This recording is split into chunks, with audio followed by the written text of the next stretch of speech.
It's the fourth Sunday of Lent, and today and throughout the 3 weeks leading up to Easter, we're examining the story of Jesus Christ's Passion as told in the Gospels.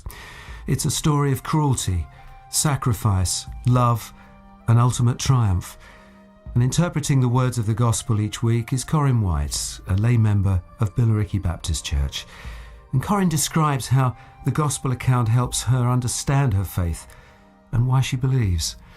And at the end of each week's broadcast, there's a prayer.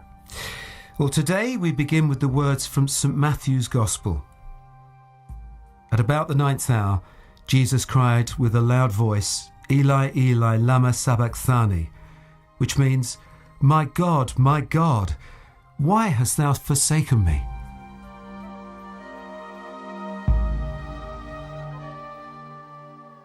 Oh, isn't this an emotional piece?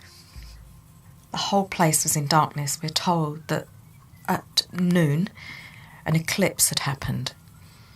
An eclipse that lasted 3 hours, and we're now at 3 in the afternoon, and the darkness had still been there. And out of this darkness, we hear this hugely heart-wrenching cry. And in all of that, even in Jesus' voice, you can hear the terror and the desperation and his loss. It's all coming out of his voice that's in this darkness, coming out of the darkness. And we're told that he had to take all of the muck and the badness, which we call sin, onto himself.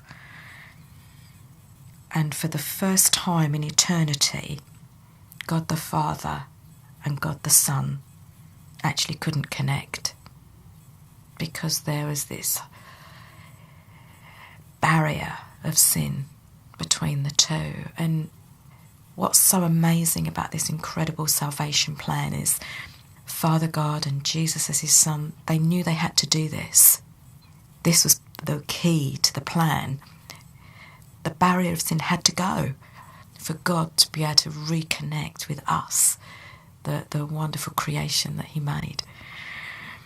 So actually, even though this sounds so terrible, this was the very height of the salvation plan, because Jesus was the only good enough once-off sacrifice that God could accept.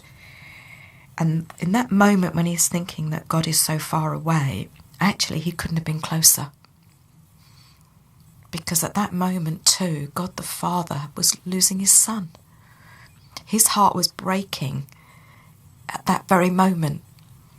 Death had to be conquered, and it was.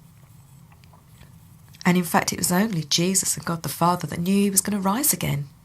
Nobody else knew that portion of the plan.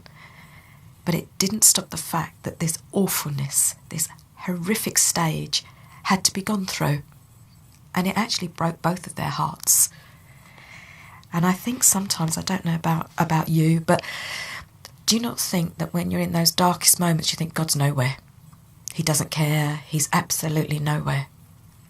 And I think quite often we cry out, "God, where are you? Don't you understand? Where are you?"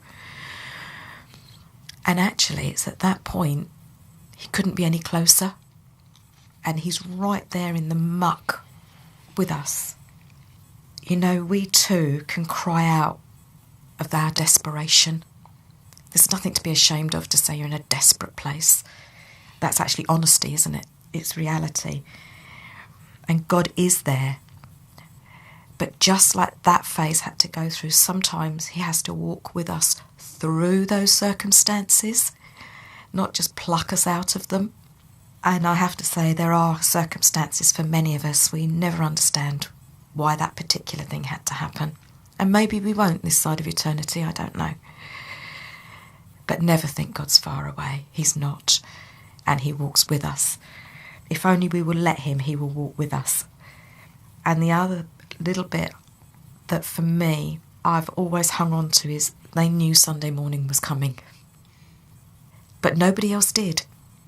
And often when we're in our circumstances, we cannot see ever how Sunday morning is going to come. The resurrection, the positive side. But if you let God walk with you through those awful times, he will be very close. May we have a moment of prayer. This prayer is particularly for those whose lives feel it's in the darkness at the moment.